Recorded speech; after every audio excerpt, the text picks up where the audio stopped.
Today we're going to be talking about how to make $1 million in 6 months. Yeah. Just kidding. Right. Yeah.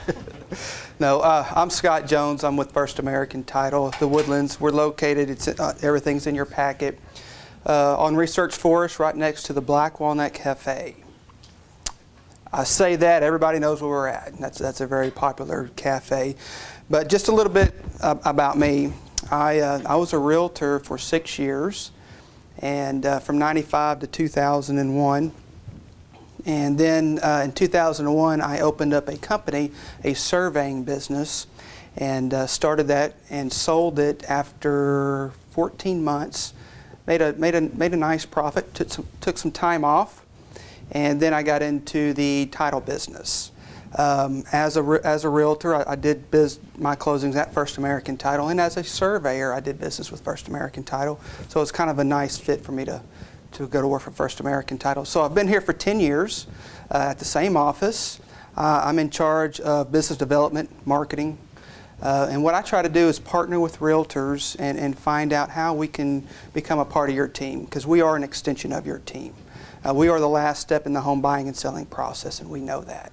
So we want that experience to be a great experience, because we're the last ones that they see. So with that being said, my team consists of 3 escrow professionals, Amber Piester being one that she's joined us today. She's got a lot of years of experience, and she'll introduce herself. But also some of the things that kind of differentiate us from other title companies is we have a lot of business development tools. A lot of marketing tools you guys can take advantage of. And what I like to do is sit one-on-one with you and find out, okay, so where do you want to go out in your business? Great, we've got this program you can take advantage of. We got this tool, we've got this tool. Take advantage of it, grow your business, and we love reciprocation. The more homes you sell, the more homes we close. So any questions for me? Okay, great. Well, just like Scott said, I've been in the business forever too. My name's Amber Piester. And I actually came from a different state and have recently joined First American the last few months in Texas. But I have over 20 years experience as an escrow officer. So there's not much that I have not, just like your lender was talking to you, Tracy, not much I haven't run into. I'm really impressed that you're all here for one thing, because that means that you're willing to start off right. As new agents, it's really important to get your team built right off the bat and get your experience to where you know what to expect at the closing. It's really hard when you don't know what to expect at the closing, don't know what to do with the contract. There's nothing worse than kind of feeling like you're a fish flopping out of water. So I'm very impressed with RE/MAX that they're getting the training done for you, so that's commendable. So we'll start out with the title package here. And what I'll do is I'll talk about the first two. So Scott's going to talk about the first two. I do want to point out I have been living in different states, been around Woodlands like Scott has. Your title insurance company has a very big impact on your business. You know, your clients, if you're in this for the long haul, you have clients coming back to 5, 7, 10 years after the closing, using you again and again. Hopefully your business will grow. Your title insurance company is vital. If you choose an insurance company that's solid and that's been around a long time, hopefully you don't have claims. We don't want claims, obviously. But if you do, you want one that's known for paying out their claims, or that's taking care of their claims. It's the whole reason why title insurance is there, is to cover things. And these claims can be hundreds of thousands of dollars. So if you don't have a reputable title company backing you up and your clients up, that's a huge issue. So Scott's going to talk about First American and why you should be using a reputable backed title company.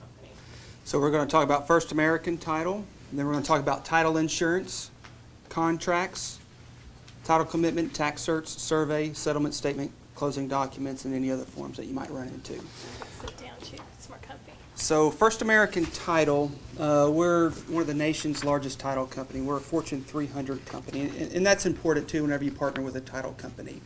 We are an underwriter, which basically we are the insurer. There's been years in the past to where there's especially when the market's good, title companies are going to pop up everywhere. And when there's a downturn in the market, they're going to disappear, and the big guys stay around, and we're one of the big guys. So that's very important to whenever you partner with a title company. So our commitment to you is we're going to have a great attitude. We're going to be consistent, professional, Communication, we're real big on communication and responsiveness. So we expect to deliver a great experience when closing with us. Also in your packet, we incorporated a title premium sheet that looks like this.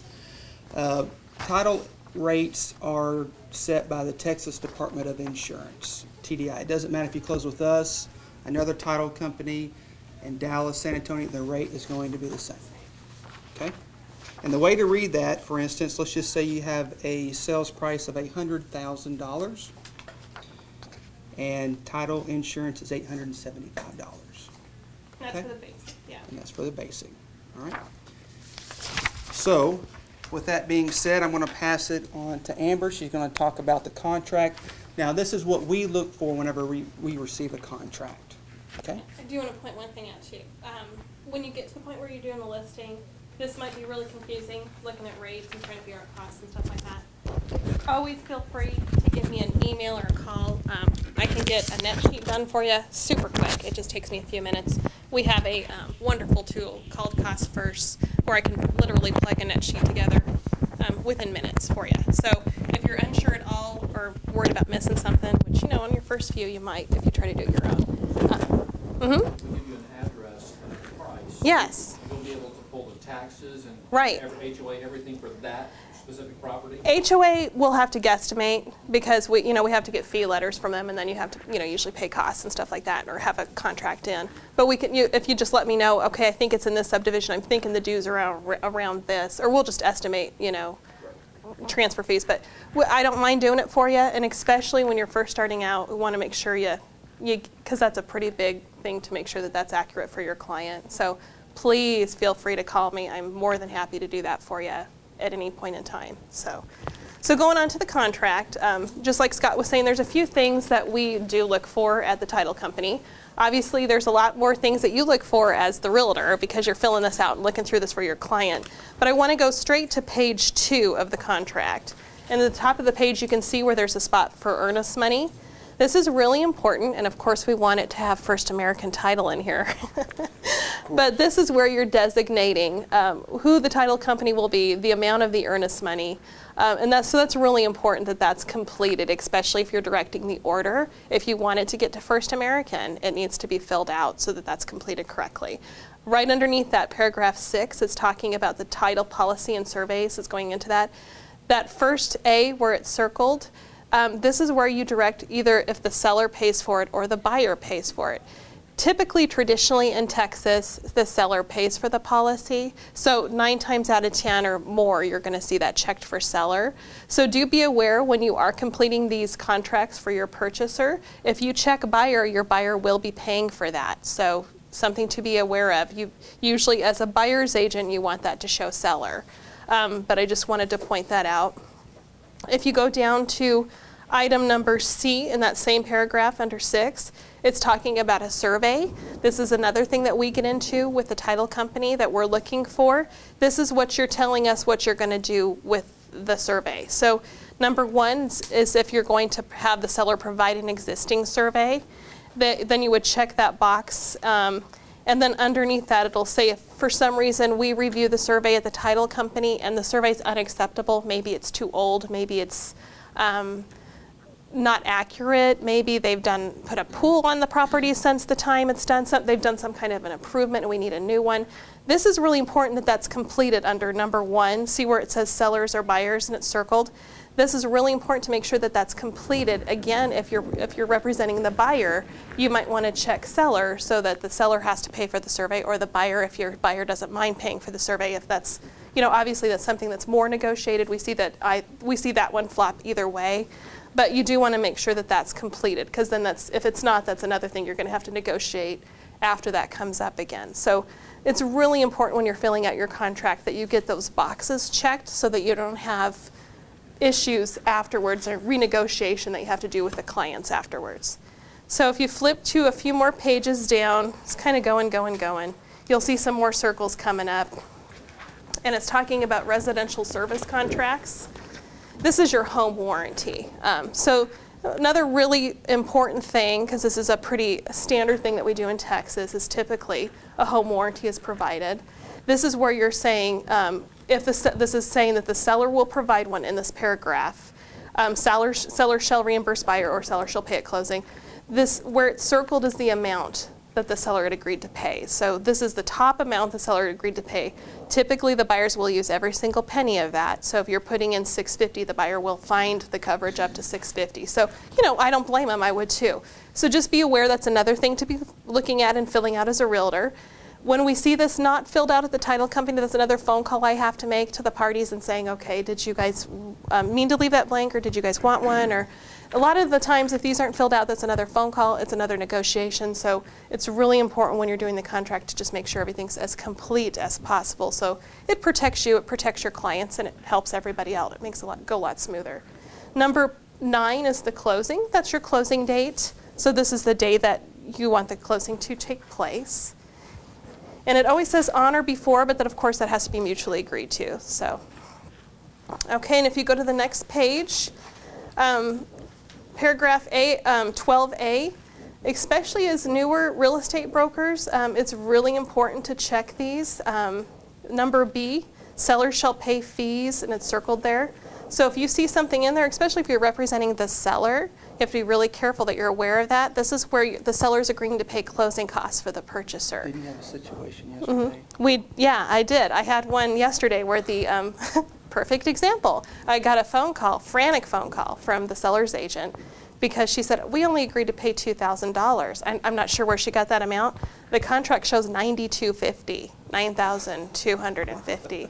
So she was off, yeah, pretty much. She was off by over $7,000 on that, because she, I don't know if she didn't look at the contract or she was maybe confusing it with a different contract, but she certainly wasn't aware of it. So I wanted to point that out. You have to be looking at the contract too, just every little box that can be filled out. Remember, the buyer's agents are representing the buyer. They're going to try to get everything they can for their buyer, because that's their job.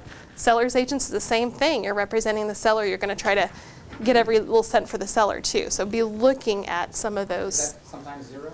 It's a lot of times zero, especially when the market's more competitive right now. You know, when you have low inventory and the sellers, you know, it's the seller's market, you're not going to see that as much. But, you know, when it's less competitive and it's more of a buyer's market, you're going to see figures in there. It's definitely market driven. Is that a cumulative number of some of the things we've already gone over? Nope. It's in addition to. So it doesn't include any other fees. It's literally just like a debit credit between the buyer seller, pure closing costs paid. So that's an excellent question too, by the way. So yeah, that would be in addition to anything that the seller or buyer had already agreed to pay. So if you go on to the next page, and this is just something we like to point out, because a lot of times we're sending an email to you right after we get the contract saying, can you get me your buyer's email address? Can you get me your buyer's physical address? Can you get me the seller's email address? The reason being is we do pride ourselves on our communication and our proactiveness at First American. So we actually do review the contracts pretty quickly and the title work after we get it in. And we look through what we need to have. And we try to make sure that the sellers and the buyers are aware of everything that we need right away. Easiest mode of communication is through email. Most people work that way now. And so if those aren't complete, then it's, again, another phone call we have to make in saying, okay, you know, can you get me your buyer's or your seller's email address? So just make sure those are complete. And then the page right after that, it's talking about option fees, which I'm sure you've gone through with your training. But this does need to be completed as well. And this would be the 23, paragraph 23, just make sure that that's completed if there is an option fee. And 24, that if they have attorneys, which is unusual, but once in a while you do have sellers and buyers that have legal representation, make sure that's filled out too. And then the acceptance date. What are the option fees usually for? That's to hold the contract. So it's basically, you'll see that more often when a buyer is getting a loan. Well, you see it actually generally on all of them now. But that's, yeah. So that's during the inspection period. So, yeah. I mean, if you have it's unusual not to have one. I'll just put it that way. So. And then the last page is the broker information. This is where all that's usually completed, because people look on the websites and fill those out from between the listing and selling brokers. But there's something that's circled there, and that's where, especially if you're the buyer's agent, you want to make sure you're completing that to make sure you get your commission. It's pretty standard here in Texas for 3% and 3% or 6% total. But if you're expecting 3% or if that's what was advertised, make sure you put that percentage in there so that it's on the contract. Yeah, there's been times too that there was 3% and there was a BTSA, bonus to the selling agent. Well, it wasn't in here and we had no idea. Yeah. And so, of course, whenever we created the HUD, we sent it out to everybody for approval. Everybody signed off on it. Mm-hmm. That came up. Mm-hmm. So no one told us about, so we didn't know. So please. Yeah, if you have anything special in there, or if you know of anything, just make sure you put in what you are thinking you're supposed to be paid out. So that, especially as a buyer's agent, that you're getting paid out what you think you're going to be getting paid out. Okay, and the page after that's talking about the membership to homeowners, the homeowners association disclosure, basically. And the items that we're concerned about, again, are circled. It's talking about the fees. This is where we get a lot of questions, so I'm going to touch on this quite a bit. There's different fees involved from the homeowners associations. There are transfer fees, there's certification fees, there's status letter fees. There's all sorts of different fees. They're called different things. So it's really important to complete this section of the contract, because depending on how the fee is named or what the fee is for, depends on if your client gets charged or not. So it's really, really important that this is completed. So in Texas, it's pretty traditional for the buyer to pay the transfer fee. So number C is where you'd put the transfer fee in, and then you would put the amount that you that they would agree to pay. So traditionally, it's like $150 or $200 or whatever, and then anything after that, the seller would have to pay. Number item E is talking about status letter fees or certification fees. This is one of those things where you're designating who's going to pay it, buyer or seller. So this is another negotiated fee. So that's why that's important that that's completed when you're filling out the contract. Because as a title company, we're going off the contract. We're getting our instructions from the contract. If that's not completed again, that's another thing I have to come back to you and say, okay, did you guys figure out who's going to pay for that? We have to negotiate again. And if you have the point where you're in a contract that's a little tense, it could just be the one, the straw on the camel's back. So more complete this is better for you. Less work for you to do later. And I think that's pretty much, we'll go through the rest of it, but if you had the next page talking about amendments, that's if you had made a change to the contract. Maybe after the inspection, they found plumbing issues or something, and the seller agreed to pay $800 or something. This is where you'd fill that stuff out. And this little piece of paper here is quite often people forget to send it to us. Yes, that's a good point, Scott. Yes. That's the oh, by the way. Yeah, the oh, by the way form. So we're sitting here working figures and numbers and thinking everything's going smooth and making calls, and then they say, oh, you didn't get my amendment, I sent it last week. No, so we have to redo everything. That's a very good point. So if you're doing one of these, if you're changing the contract terms in any way after the transaction has started, not only should we get a copy of any amendments, so should the buyer's lender, because that's how they're basing their approval. So if you change the purchase price, if you do seller costs, all of those things have to go through underwriting for the buyer's lender. So just always keep that in the back of your mind that, okay, we're changing the terms. We're changing the terms. There's more parties than just the buyers and sellers. We have the title company, we have the lender, we have other people that need to know that we're changing the terms. So that's just a very good point, Scott, to be aware of that. And then the next page after that is the third-party financing addendum. So you'd fill this out when you have a buyer that's getting a new loan, and you'd put in the terms of the new loan. And it's kind of self-explanatory. So any questions about the contract, what we look for in a contract? Okay, one thing that I do want to mention is that title companies insure on the legal description, not the physical address. Physical addresses changes, legal descriptions do not. So that's very important too. Yes, sir. On the third-party addendum, typically the buyer does not have a loan commitment, they have a pre-qual letter, but they don't know their final interest rate. Sure. Or terms. And so is it okay just to estimate? And if so, should we estimate on the high side? Can you speak into that? I think so. I think, in my opinion, it's best to over-disclose rather than under in general. So if you're going to be putting things in there, high side is best. So if you think the interest rate might be going up, or you think it might be a higher interest rate, again, if it goes down for the buyer, that's great. If the costs go down for the buyer, that's great. High side is definitely best as far as, this is a disclosure document, so. Because if you put in there, they could get a 30-year loan at 5%, but all they could get was 5 1/4. Right. Then they have an opt-out of the contract. Of course they don't do, yes, Now, yes. So wouldn't the buyer's agent be filling this? The buyer's agent would be filling that out, and you know, but that's the thing. That's what's hard on the seller side is you don't know what they can qualify for or not anyway. I mean, you know, if they want to find a way out, they're going to try to find a way out. But it's very important to get that as accurate as possible. And again, err on the side of caution when you're filling that out as a buyer's agent. So, Okay, I'll go over this part. perfect. All right, so who is insured and why? Why do you need title insurance?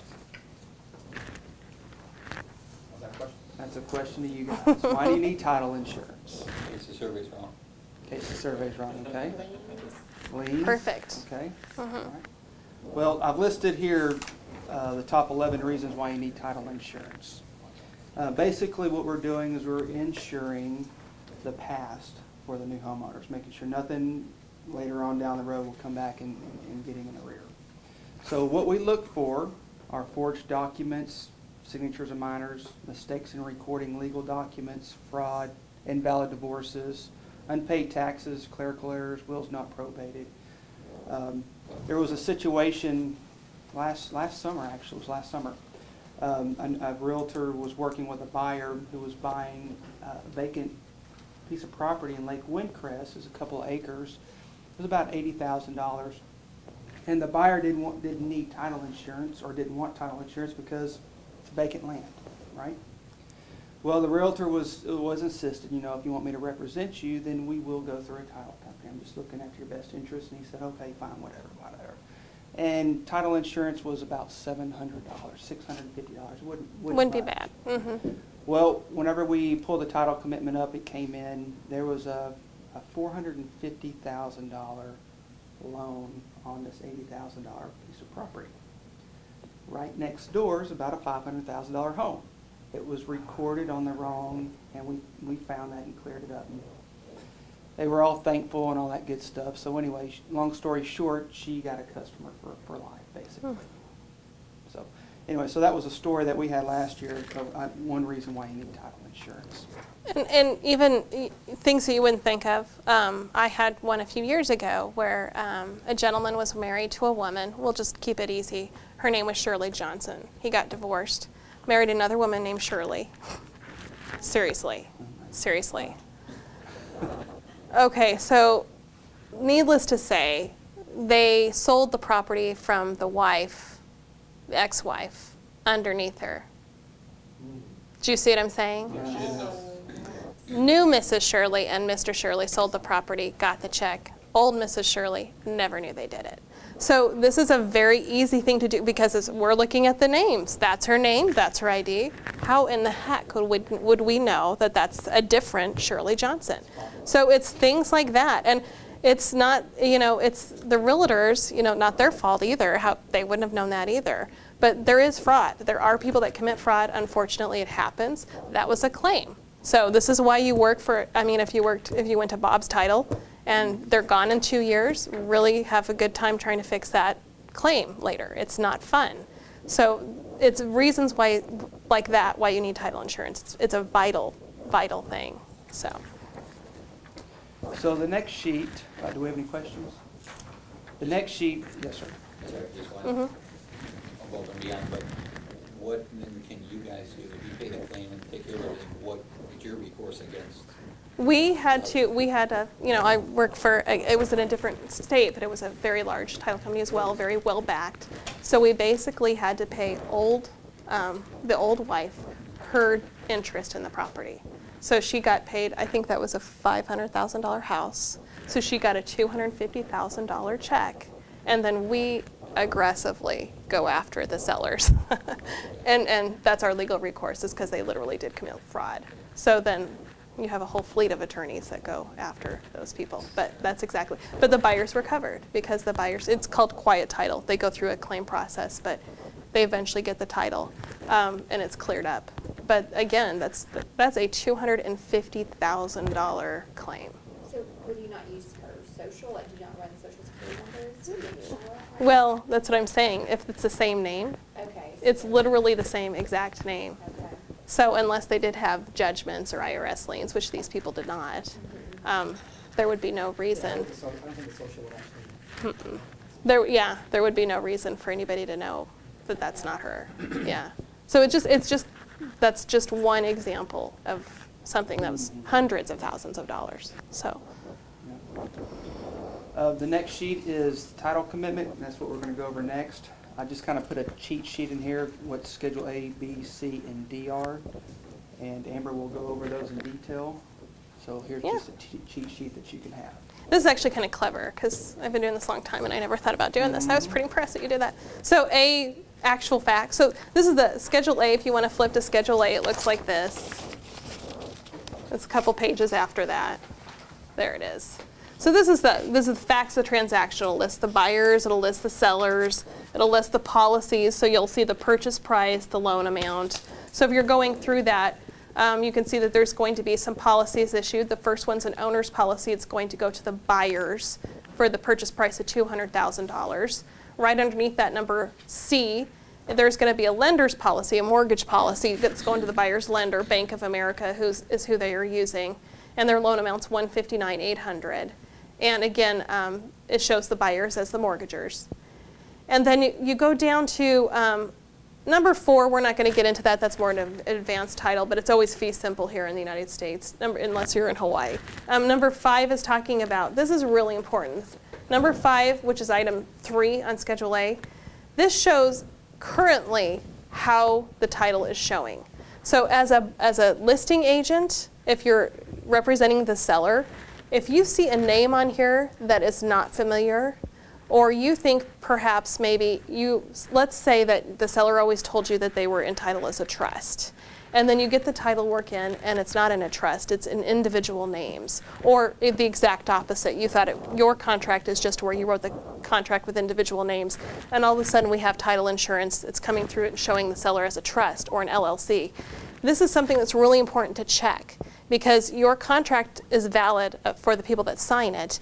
If the people that sign the contract is not the same people that actually own the property, you have to do some amend extends, you have to do some background work on that. So that's something you really want to check when you get the title work in. Is the seller really the owner? You know, do we have an ex-wife? Do we have someone that we have to deal with? So another thing to check. And number 6 is the legal description. Always good to check through that when you're looking at it too, to make sure you're actually have title work for the right property. Typically, if your name's matched, the legal will too, but it's not a bad thing to check too. We check it as well, but it's not a bad thing to check. So that's, yeah, sir, go ahead. Most of this information off the contract. Yeah, contract, and you know, you're usually getting yours from the county websites, or you know, your programs that you use for the real estate.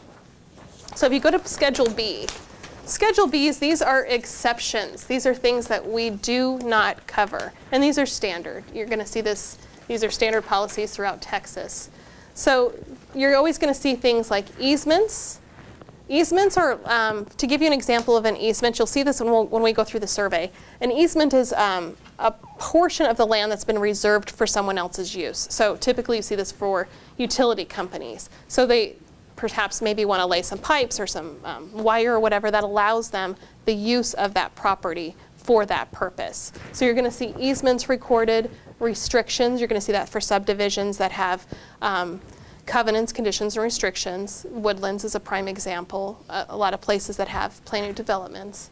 Encroachments are when something's encroaching, and we'll go through this on the survey too, but that's when something's going into the property, maybe a neighbor's fence, maybe a neighbor's driveway, maybe a portion of the neighbor's garage might be encroaching onto the property that you're trying to purchase or sell, or your buyers or sellers are trying to purchase or sell.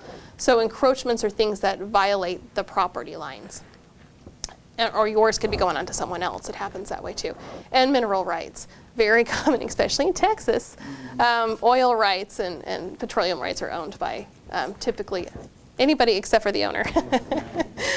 So you're going to see those are all exceptions. Those are things that are not covered through the title policies. So when someone's asking about that, I mean, there are places here, they're usually outlying places that still have those where the owners still reserve those rights, but they're very rare in most of Houston proper because it's been subdivided and sold, and all that's usually gone by now. Something on encroachments, it was probably about 4 or 5 weeks ago, a realtor in this office, he had a listing with 6 acres, a 6-acre listing with a house and a huge barn.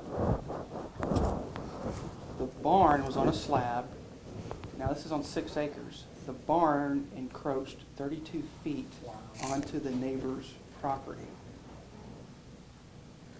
And we were kind of like, oh my God, these people have 6 acres. Why would they want to do that? Well, so in that situation, what we did is we just took an exception to the 32 feet. We didn't insure on it, and the buyers were okay with that. However, when they go to sell that property, or whenever the other, If they fight it. if the neighbors try to sell their property, I think you're going to run into some issues. Might have to tear down that barn. Right. So those are the kind of things that we take exception to. We don't insure because they're existing items. It's like, think of it as health insurance. They're pre-existing conditions. So those are things that aren't insured. So if you go to Schedule C, I always like to think of this as my homework page when I'm a closer, an escrow officer. C is things that have to be done before the closing. So for us to do the closing, all of Schedule C has to be cleared up. So we're going to start kind of on number 5. And what I'm going to do is these are things that can pop up when we're doing a title search, and we're just kind of going to go through them. And I just want you to look at them so that if you see these pop up on your title commitments when they come over, that you know what they are and how to handle them. So number 5 is talking about record or release of home equity deed to trust or mortgage. So what do you think that is?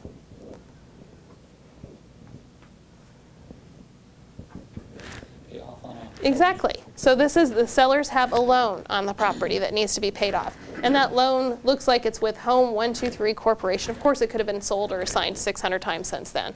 But they do have a mortgage. So that means that, especially if you're running a net sheet, they obviously do have something on the property. The reason why I point that out is sometimes you'll see 1, sometimes you'll see 2, 3, 4. I had one the other day that I had to clear up that had 4 or 5 on them because they didn't get released. They had actually paid them off, but they weren't getting released. So that's something you want to look for, especially if you see more than one. If the seller's like, oh, I only have one mortgage, and all of a sudden you're seeing 2, 3 releases on here.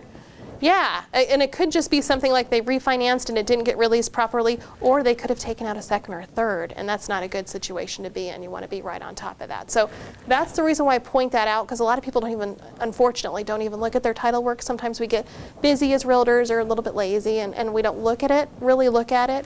But if you see 1, 2, 3 releases, I'm going to be real careful about that too. I'm very proactive, and I call my clients and just, want to make sure there's 1, 2, 3, whatever mortgages on here. But especially when that first comes out, just are reviewing stuff like that. Or if you have to work with another title company, you want to be looking for stuff like that. Also, too, if there's other liens, like a gardener lien or a mechanic's lien or whatever, we'll notify the seller, hey, you might want to try to settle with these people. Yeah. We don't do that because you don't want us to do that. If No, we do that, then they're not negotiating with us. They know that these people are selling their home, and they're going to get full price. So they see money. We just coach these sellers, say, hey, you need to contact these people. That would pop up on here, mechanics. Yeah. Any kind of, we'll go through this next one. So like number 6, that says transfer a tax lien. A lot of people get really concerned when they see these right off the bat. I will point out, if you have a seller with a common name, maybe someone with Smith or Jones or Washington or Gonzalez or Martinez, anything that in any nationality is a common last name, you're going to see a lot of things pop up that possibly is not your seller, and that's fine. We have a sheet which we'll go through, but it's just really important to at least look at it and see if things pop up. So it's a little bit less concerning if they have a really common name. It might not be them. If you have someone with a really uncommon name and you're seeing a bunch of things pop up, that's probably the time to get concerned, because it probably is your client. I mean, especially if they have a really unusual name, chances are it's probably them. But anyway, so number 6, that means that there's a tax lien. Could or could not be your person. We'll go through how we get that cleared off. But those are really important to note, because tax liens, anytime you're working with the IRS, they do take some time to clear up. Sometimes it's, sometimes they're great, sometimes it's only 2 or 3 weeks, sometimes they're not so great, it's 6 to 8 weeks. So if you see a tax lien and it is your person, you might have to delay the closing a little bit. So that's why I just wanted to point that out. Number 7 is talking about, it's saying company requires a satisfactory proof of the party's name in the following. It's talking about an abstract of judgment. Am I on the right one? Hold on. Yes, okay. An abstract of judgment. So what that means is, and it's going on to the next page, abstract of judgments means that there's someone that went through a lawsuit and then they were granted as a plaintiff a certain amount, you know, a judgment, an award, and it's against that person's name. Again, it could be your person, it could not be your person, and we have to do some research on it. But another thing to be a little bit concerned if you see this pop up on your title work. So this is a lawsuit that's gone through where there's been a judgment issued against a party with your name or a similar name to your seller or buyer. That judgment is attached to the property. It's attached, judgments and tax liens are actually pulled off names. When we do searches, we not only search the property, we search the people's name as well. So you'll definitely see that pop up from time to time.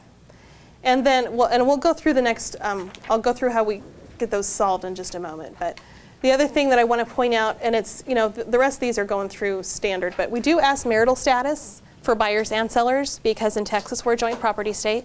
So every single transaction, you're going to want to make sure right when you're talking to your clients, that's probably a question you should be asking as a realtor, because you don't want to, again, enter into a contract with making sure that all the parties that should be signing are signing. So if there is an ex-wife that's, you know, had the property in title, they're going to have to sign something. They're going to have to come back and sign something. So you want to make sure you knew about all of their marital things going on at the time. It's from the time that they purchased the property, if that's changed from the time that they bought the property to the time that they sold the property, any divorces, any new marriages, you need to know about that because certain things have to be done as far as sign-offs. What if I owned a property when I was single, I got married, got divorced, and then I sold the property? Unfortunately, you still have to have the ex-wife involved. And the reason being is because at the time that you owned the property, you got married with your ex-wife. Even though even though she's not there anymore, and she wasn't there at the time you bought it, during the time you lived there, she was married to you. Right. So it seems like common sense says, well, he wasn't